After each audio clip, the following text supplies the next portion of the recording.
अस्सलाम वालेकुम, मेरा नाम डॉक्टर इनाम दानिश है और मैं कार्डियोलॉजिस्ट हूँ। हमारे पेशेंट पूछते हैं कुछ क्वेश्चन इंसुलिन के बारे में, डायबिटीज़ के बारे में। आज ये क्वेश्चन आंसर सेशन है जो मैं अपने पेशेंट की गाइडेंस के लिए बता रहा हूँ। एक चीज़ इंपॉर्टेंट आपको ये बताता हूँ, पेशेंट कहते हैं कि डॉक्टर साहब इंसुलिन काम नहीं करे। तो जब मैंने कुछ सर्वे किया मार्केट का कि ये क्या है, देखें हमारे मुल्क में तकरीबन 3 बड़ी कंपनी हैं जो इंसुलिन बनाती हैं, मल्टीनेशनल कंपनी हैं। तो जो कि लिली के नाम से है, नोवो नॉर्डिस्क के नाम से और सनोफी के नाम से। ये 3 बड़ी, और भी नेशनल कंपनियाँ भी हैं, लेकिन ये 3 मल्टीनेशनल कंपनी हैं जिनकी रिलायबल इंसुलिन है। इसके अलावा मार्केट में दुनिया भर की इंसुलिन है जो कि मुख्तलिफ मुल्कों से आती है और उनका कुछ पता ही नहीं है कि स्टोरेज क्या है। हम लिख के कुछ देते हैं, मेडिकल स्टोर वाले कुछ और देते हैं। तो ये ख़ास तौर पे आप ख्याल रखें कि इन 3 बड़ी जो लोकल यानी कि मल्टीनेशनल कंपनी हैं लेकिन पाकिस्तान में ऑपरेट कर रही हैं, मेड इन पाकिस्तान जो इंसुलिन है वो लें, क्योंकि बाहर से जो आई होती है उसके स्टोरेज का नहीं मालूम कि किस तरीके से उन्होंने स्टोर किया है और वो फिर इनइफेक्टिव हो जाती है।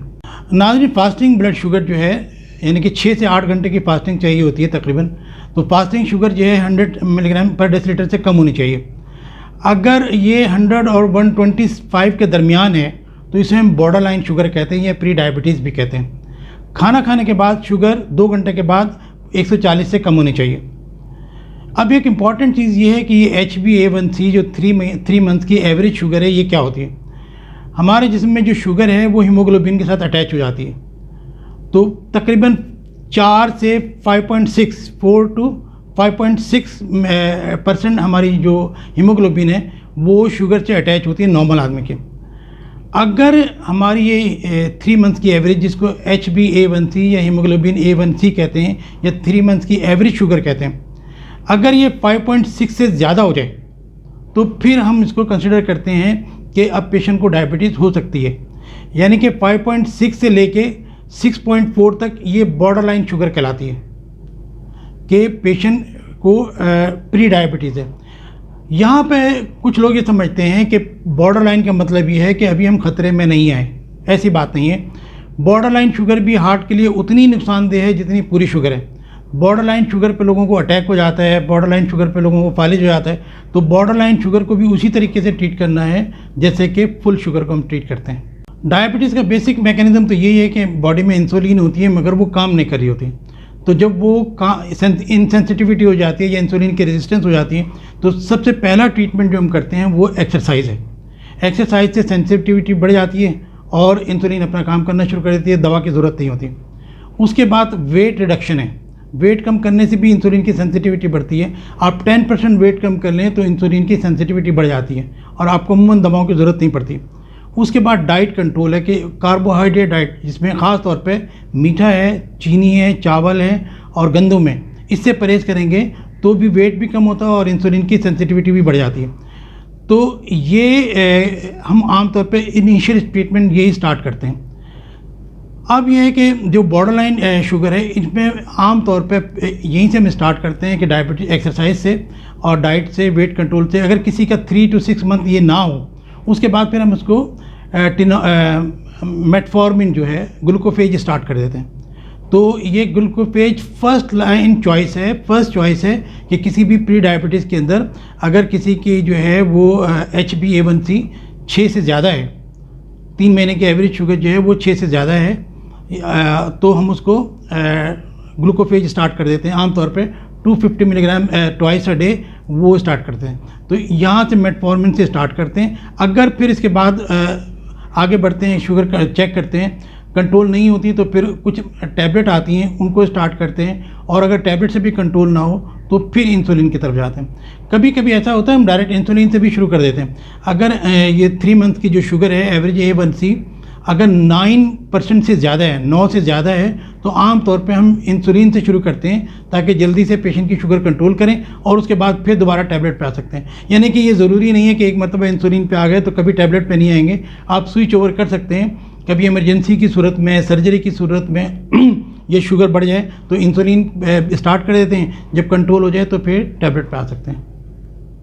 ना ही शुगर कंट्रोल होने की इम्पॉर्टेंस इतनी है कि HbA1c अगर 1% कम करें तो 14% हार्ट अटैक के चांसेस कम हो जाते हैं।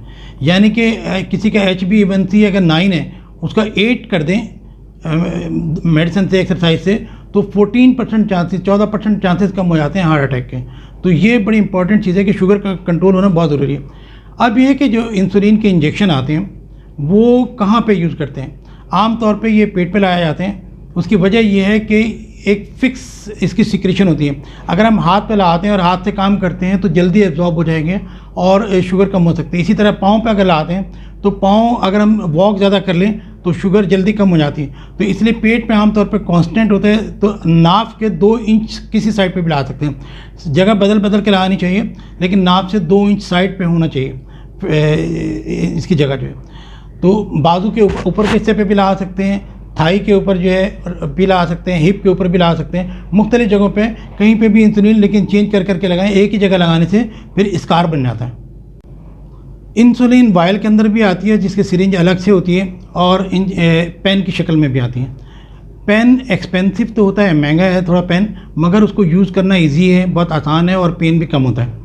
तो मैं तो रिकमेंड करता हूँ कि आप पेन यूज़ करें अगर आप अफोर्ड कर सकते हैं तो। जहाँ तक इंसुलिन के साइड इफ़ेक्ट का ताल्लुक है, सबसे इंपॉर्टेंट चीज़ ये है कि शुगर लो हो सकती है। तो आपको मालूम होना चाहिए कि शुगर लो होने की अलामात क्या हैं। ऐसी कंडीशन में फ़ौरन शरबत वगैरह पी लें। दूसरा ये कि वेट बढ़ता है इंसुलिन से, तकरीबन हर साल में 1 किलो वेट बढ़ जाता है। अगर आप इंसुलिन पे हैं तो साल में 1 किलो वेट जो है वो बढ़ जाता है। 3 साल में 3 साढ़े 3 किलो वेट तक बढ़ जाता है। तो कोशिश ये करें कि जब आप इंसुलिन ले रहे हैं तो अपनी डाइट भी कंट्रोल करें और वॉक करें, एक्सरसाइज करें। इसके साथ साथ जो है कुछ मेडिसिन भी ऐसी हैं जो कि शुगर को कम कर रही होती हैं। तो अगर आप टैबलेट भी साथ में ले रहे हैं तो मोहतात रहें कि इंसुलिन और टैबलेट आमतौर पर कंबाइन भी दी जाती हैं, तो ताकि शुगर कम ना हो जाए। स्टोर करने के लिए सबसे अच्छी जगह फ्रिज है। 2 से 8 सेंटीग्रेड टेम्परेचर के ऊपर रखना होता है, लेकिन रूम टेम्परेचर पे भी इंसुलिन को रखा जा सकता है। आइडियली जो है फ्रिज में रखना चाहिए, लेकिन अगर फ्रिज से बाहर रह जाए इंसुलिन 1 दिन के लिए, 2 दिन के लिए, तो कोई नुकसान नहीं है, आप दोबारा उसको वापस फ्रिज में रख सकते हैं, तो ख़राब नहीं होती है। कब ख़राब होती है? अगर आपको लगे कि इंसुलिन का कलर चेंज हो गया है, या उसमें क्लाउड आ गए हैं, या उसके अंदर क्रिस्टल बन गए हैं, इस टाइप अगर हो तो उसे यूज़ ना करें। अगर कभी फ्रीज़ हो जाए तो फ्रीज़ हुई हुई इंसुलिन को यूज़ ना करें, उसको डिस्कार्ड कर दें। तो ये तो इसके जो है रूटीन के जो करते हैं। अगर कार्ट्रिज है या पेन है या वायल है आपने यूज़ नहीं किया है तो फ्रिज में उस वक्त तक रख सकते हैं जब तक कि उसकी एक्सपायरी डेट ना हो। लेकिन एक मरतबा जब यूज़ करना शुरू कर दें तो आम तौर पे पेन को 10 दिन से ज़्यादा यूज़ नहीं करना चाहिए, और जो वायल है इसको 1 महीने से ज़्यादा यूज़ नहीं करना चाहिए। जो बच जाए इसको डिस्कार्ड कर दें और नई मंगवा लें, क्योंकि इंसुलिन जो है वो इनफेक्टिव होती है तो काम नहीं करती है।